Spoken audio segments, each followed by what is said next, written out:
20 mai 1855, journée mémorable pour la ville et les environs d'Évron. Après de nombreuses tergiversations et 2 années de rude labeur, le train arrive en gare d'Évron. Monsieur le député, sa femme, monsieur le maire, sa femme, conseiller municipal. Madame. Doucement, ma pauvre Eugénie, doucement, n'allez pas provoquer une catastrophe. Là, madame, ne parlez pas de catastrophe. Ça ne va point nous porter chance pour l'arrivée de la locomotive. Locomotive, Eugénie, locomotive. Faites un effort. Il va falloir apprendre à vous exprimer convenablement. Car à l'heure du chemin de fer, l'arrivée du chemin de fer, nous ne sommes plus qu'à 53 minutes de Laval et 7 heures de Paris. Causez la France, Eugénie, causez la France. Là, madame, vous avez bien raison, j'en sais toute retournée. 7 heures au lieu de 6 jours en voiture à cheval. Quelle révolution! Malheureuse, n'employez plus jamais ces mots. Ces temps-là sont finis, bien finis. Comme le dit Napoléon III, l'Empire, c'est la paix. La paix, peut-être bien, mais point à micrer, hein. Encrimez, Eugénie, encrimez, mais faites un effort. Un effort, on fait que ça depuis qu'on annonce l'arrivée des 2 locomotives à nuit à Évron. Aujourd'hui, Eugénie, aujourd'hui. C'est ce que j'ai dit, à nuit. Ma pauvre Eugénie, vous n'êtes tout de même guère délurée. J'ai tout de même le même prénom que l'impératrice. La comparaison va peut-être s'arrêter là, non? Bon, allons ma fille à l'ouvrage, sinon ce punch ne sera jamais prêt pour l'arrivée de la locomotive Ville de Brest.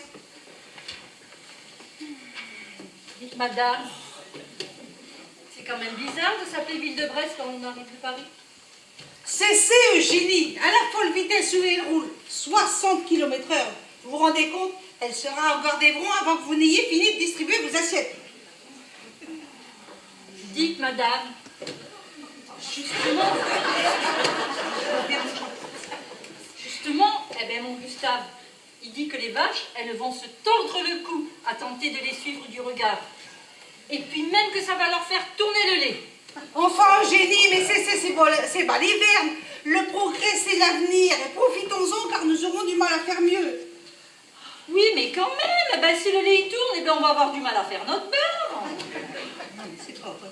Pourtant, votre Gustave, il a dû être forest de travailler sur la voie durant 3 ans. Que le train vienne d'Alençon du Mont, le chemin de fer doit passer à Évron. Gloire à nos élus. Gloire à nos élus, c'est vite dit, hein. Le chemin de fer, il devait point passer de ce côté-là de la ville. Même que le jardin de mon beau-frère, il s'en est pris un bon coup, question d'invention. C'est du passé, Eugénie, c'est du passé. Vivons au présent avec l'essor économique que nous procurera le progrès. Dites, madame, vous croyez qu'on pourra monter en dedans dans les wagons? Wagon, Eugénie, wagon, avec un W comme Wagner. Oui, les clients anglais, ils disent water quand ils cherchent les cabinets d'essence. Et même qu'il y en a un de W. Ça suffit, Eugénie. Les hommes ont déjà fini l'accord de triomphe commandé par monsieur le maire. Voilà, là, ça va pas.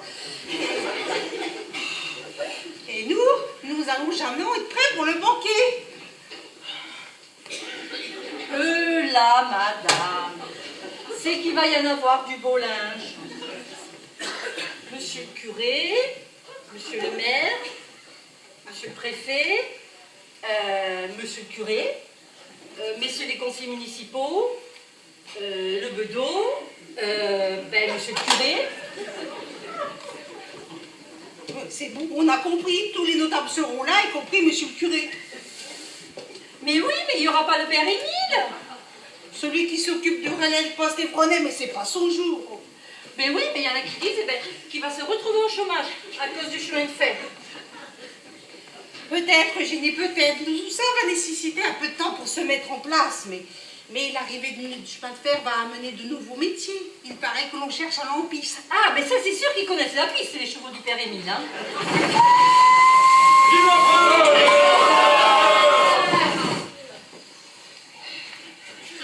Le train, Eugénie,